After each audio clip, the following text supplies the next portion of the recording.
crawl to mommy. Come here.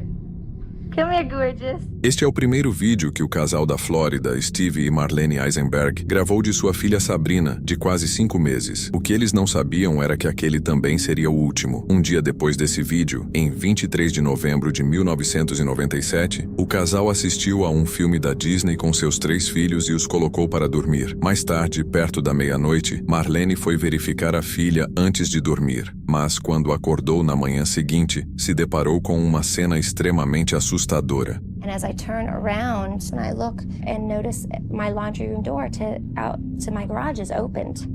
And then as I get closer, I'm looking now out to the street and seeing that my garage door is up.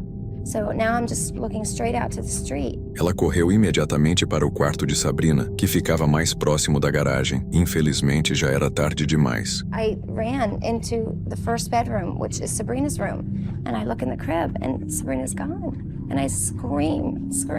Isso abalou Marlene profundamente, algo que fica bastante evidente em sua perturbadora ligação para a emergência. 911. I need to believe. My baby's been kidnapped. All right, ma'am, need to calm down. Okay. All right, take a deep breath. What do you see your baby's been kidnapped? I just got to wake my son up. My garage door was wide open. My house and my door was wide open, and my baby's gone out of the crib. How old is your baby? My baby is 5 months old. Oh, God, help me. Após uma análise mais detalhada, o casal descobriu que o desaparecimento de Sabrina foi parcialmente culpa deles. Eles haviam esquecido de fechar a porta da garagem na noite anterior. Quando a polícia entrou no caso, iniciou uma caçada ao suposto sequestrador, que acabou se tornando a maior da história da Flórida até então. A investigação no quarto de Sabrina revelou uma pegada misteriosa e algumas impressões digitais não identificadas perto do berço. Isso deveria ser a prova de que alguém havia sequestrado a pequena Sabrina. Porém, os policiais tinham dificuldade em encontrar outras evidências que levassem ao responsável. Em vez de continuar a busca, passaram a concentrar sua atenção em Steve e Marlene. The idea that someone could have walked into a suburban home in the middle of the night, plucked a 5-month-old child out of her crib, obviously raised a lot of suspicion around the Eisenbergs. It's unusual for a true kidnapping. A lot of times they find out that it's someone the family knew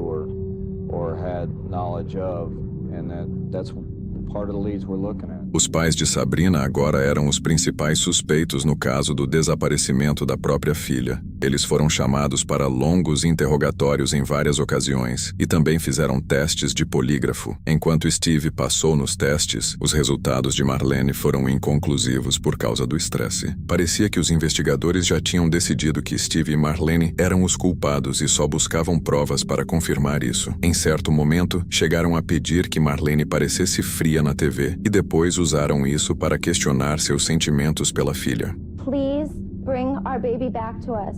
She needs her mother and her father, and we all miss her and love her very much, and we need her to come home to us, please. It backfired because the perception was that they were cold. Marlene was seen by some as being not authentic, unemotional. Law enforcement seemed to focus in on that display. It took all the strength that I had to say what I said, and then the minute I was done, I broke down in tears. Okay, hysterical.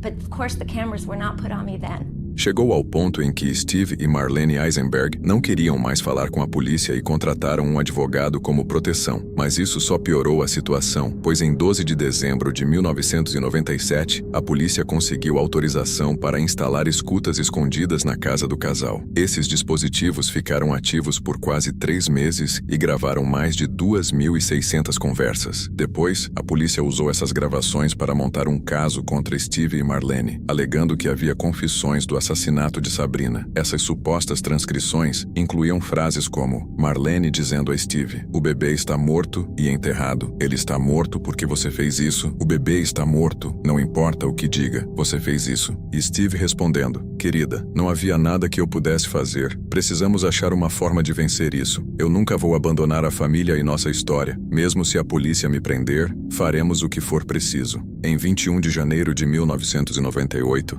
Steve disse: Eu queria não ter feito isso, foi a cocaína. Essas gravações foram usadas para invadir a casa dos Eisenberg e prender o casal. Mas no tribunal, o juiz não conseguiu entender as frases supostamente ditas e o caso foi arquivado. Steve e Marlene ainda venceram um processo contra o governo que obrigou o Estado a pagar os custos do advogado. Segundo pesquisas, é bem provável que eles não tenham sido responsáveis pelo desaparecimento da filha. Um vizinho também defendeu o casal em um comentário dizendo que morava perto na época, tinha um bebê da mesma idade e chegou a mudar o berço por segurança. Ele afirmou que eram pais normais e bons e que nunca poderiam ter feito isso. Hoje já se passaram mais de 27 anos desde o desaparecimento de Sabrina e não se sabe se ela está viva ou morta. O casal nunca perdeu a esperança.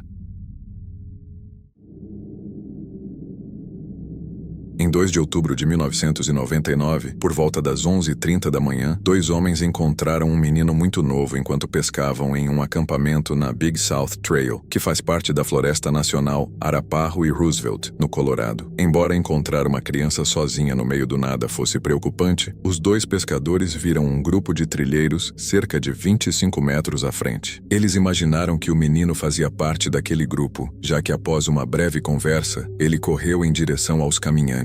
A criança era Jared Atadero, de 3 anos, e aquela seria a última vez que alguém o veria. Para entender como um menino de 3 anos acabou naquela situação, precisamos voltar um pouco e examinar a vida de seu pai, Alan Atadero. Alan era um pai solteiro e divorciado que cuidava de seus 2 filhos, Jared, de 3 anos, e Jocelyn, de 6. No início daquele ano, Alan havia se envolvido profundamente com uma organização religiosa local conhecida como Christian Singles Network Group. Em outubro, ele hospedava 11 membros desse grupo junto com seus 2 filhos em um resort que possuía com o irmão. No dia do desaparecimento, as crianças quiseram visitar uma estação de criação de peixes com o grupo. Alan ficou um pouco relutante no início, mas acabou cedendo quando os membros garantiram que apenas visitariam o local e logo voltariam com as crianças. Porém, por motivos que permanecem desconhecidos, sem que Alan soubesse, a visita planejada acabou se transformando em uma caminhada de 15 milhas pela Big South Trail, iniciada por volta das 10 horas da manhã. Levar 2 crianças pequenas para uma longa caminhada sem a permissão do pai foi o primeiro erro. O segundo, e talvez o pior, foi que ninguém assumiu a responsabilidade pelas crianças. Todos achavam que outra pessoa estava cuidando de Jared e Jocelyn, quando na verdade ninguém estava. Para piorar, os trilheiros se dividiram em 2 grupos, os que andavam mais rápido e os que ficaram para trás. Essa separação tornou quase impossível acompanhar o paradeiro das crianças. Cerca de 1h30 após o início da caminhada, Jared teria interagido com 2 pescadores antes de correr em direção a um grupo de trilheiros. É aqui que a história fica um pouco confusa, pelo que pude apurar.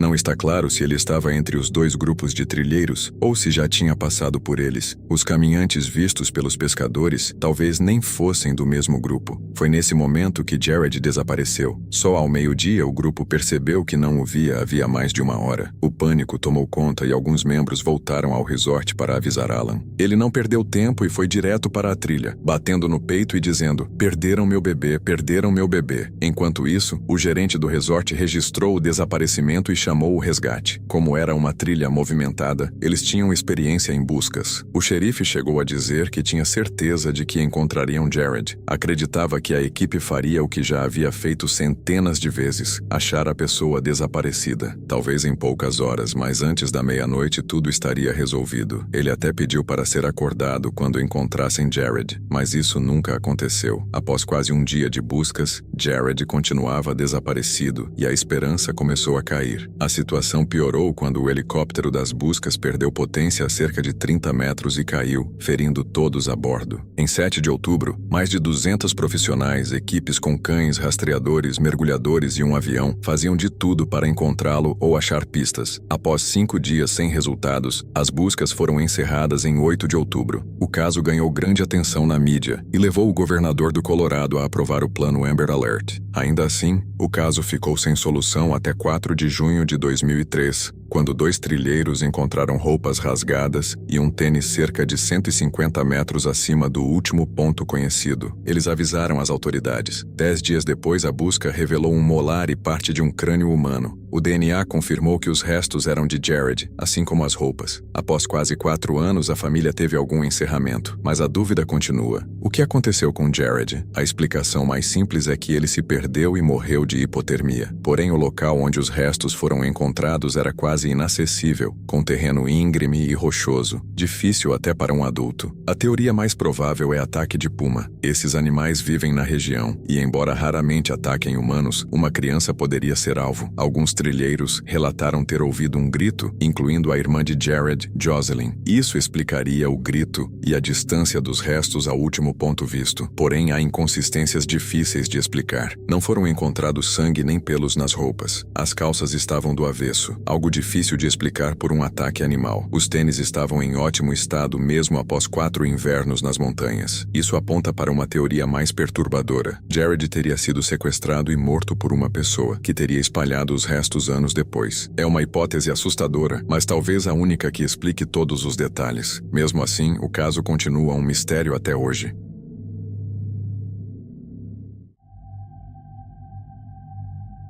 Em 21 de março de 2010, a família Gabbara voltou de uma viagem ao México. Naquela noite, os pais colocaram suas 2 filhas para dormir, sem saber que seria a última vez que veriam uma delas viva. Na manhã seguinte, a babá Érica entrou no quarto de Pat Gabbara Farah, de 4 anos, para acordá-la, mas encontrou a cama vazia. Ela não encontrou a menina em lugar nenhum, e após procurar pelo quarto, avisou a mãe, Lazette Farah. Lazette chamou as autoridades, que começaram a investigar quase de imediato. Porém, o caso era diferente de tudo o que já tinham visto. Pat tinha limitações físicas graves, então não poderia ter saído sozinha, mas não havia sinais de arrombamento ou sequestro. Era como se tivesse desaparecido. Após esgotarem as primeiras possibilidades, o procurador-geral espalhou cartazes com a foto da menina na região. A irmã de Lazette também publicou fotos nas redes sociais, e o caso viralizou nacionalmente. À noite, Lazette fez um apelo na TV pedindo a devolução da filha, dizendo que poderiam deixá-la em um local público sem punição. Mesmo assim, nada funcionou. 9 dias depois, em 31 de março, o corpo da menina foi encontrado no próprio quarto, entre o colchão e a base da cama. Em teoria, isso encerraria o caso, mas as inconsistências eram grandes demais. Como ninguém encontrou o corpo durante as buscas, mesmo com profissionais e cães? E como ninguém sentiu o cheiro? Se o quarto tivesse sido isolado, poderia ser erro da investigação,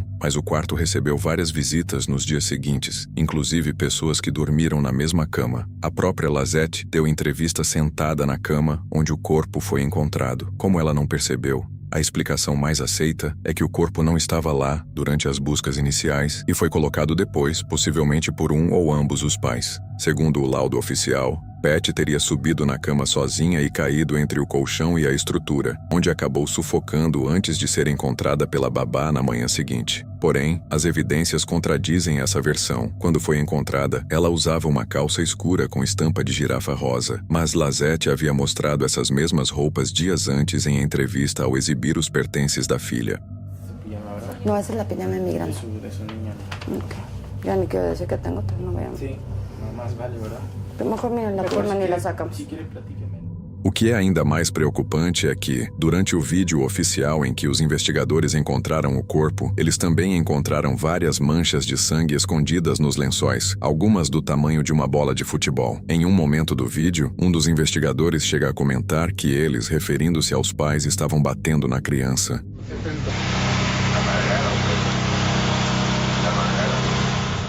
Apesar disso, o relatório oficial descartou completamente abuso físico e não mencionou as manchas de sangue. Quando isso veio à tona, causou grande revolta no México, levando Alberto Basbás a renunciar ao cargo de procurador-geral do estado. Pelo que li sobre o caso, tudo indica uma possível tentativa de encobrimento pelas autoridades. É possível que um ou ambos os pais tenham acidentalmente causado a morte de Pat durante uma agressão e criado um plano elaborado para esconder o crime enquanto atraíam a atenção da mídia. Para isso funcionar, alguém em posição de poder teria que estar envolvido. Claro, tudo isso não passa de especulação, já que não há provas de qualquer irregularidade por parte dos pais. Infelizmente, talvez nunca saibamos o que realmente aconteceu naquela noite com Pat, a menos que alguém com informação decida falar, o que após 14 anos parece cada vez menos provável. Dito isso, se os pais foram responsáveis por essa tragédia, não seriam os primeiros, pois algo muito parecido aconteceu no próximo caso.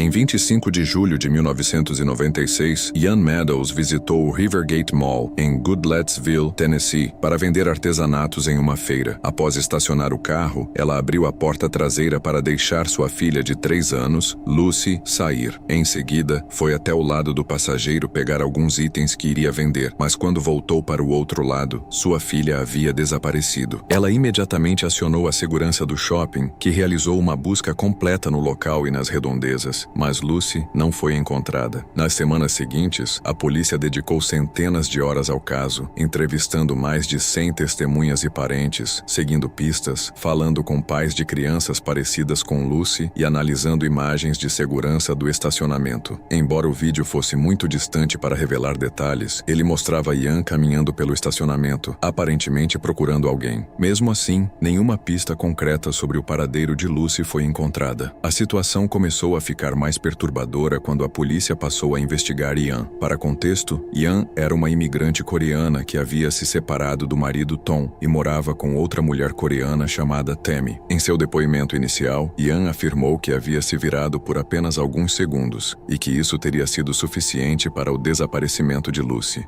She said she opened the door and walked around to the trunk. And then the daughter disappeared. Mas após algumas semanas, ela mudou sua versão e disse que talvez tivesse ficado ocupada por 10 a 15 minutos. Essa é uma diferença enorme. Como o investigador responsável apontou na época, se soubessem que o intervalo do desaparecimento era de 10 a 15 minutos em vez de menos de 1 minuto, teriam feito buscas mais amplas desde o início. Essa mudança repentina também colocou Ian como principal suspeita no desaparecimento de Lucy. Ela foi submetida a 2 testes de polígrafo e falhou em ambos. Depois disso, passou a evitar conversas com os investigadores. Nesse período, um vizinho também relatou ter visto Lucy, de 3 anos, vagando do lado de fora numa manhã cedo de março, chorando e sem roupas adequadas para o clima. A polícia também interrogou Tammy, sua colega de casa, cujo depoimento não batia totalmente com a versão de Ian, tornando a situação ainda mais suspeita. A polícia e o FBI então realizaram buscas extensas na casa, na fazenda e nas áreas ao redor, mas não encontraram nenhuma evidência contra Ian ou Tammy. O caso permaneceu sem pistas pelos 18 anos seguintes. Então, em novembro de 2004, uma testemunha apareceu. Ela alegou ter visto Lucy deitada no chão da casa, enrolada em um cobertor e parecendo estar morta, um dia antes de seu suposto desaparecimento. Embora a polícia nunca tenha divulgado o nome dessa testemunha, acredito que fosse Daniel, filho de Tammy, que tinha 11 anos na época. Se considerarmos seu relato verdadeiro, muitas das inconsistências do caso começam a fazer sentido. Lucy provavelmente já estava morta antes de seu suposto desaparecimento em 25 de julho. Ian teria escondido o corpo em algum lugar e inventado a história do sequestro para encobrir a verdade. Quanto a quem matou Lucy, pode ter sido Ian, Tammy ou ambas. A causa da morte poderia variar entre negligência extrema e abuso severo. Não há como saber. E se Ian e Tammy conseguiram esconder a verdade por mais de 28 anos, é improvável que confessem tão cedo. Ainda assim, o caso continua aberto no Departamento de Polícia de Goodlettsville. Quem sabe outra testemunha apareça no futuro.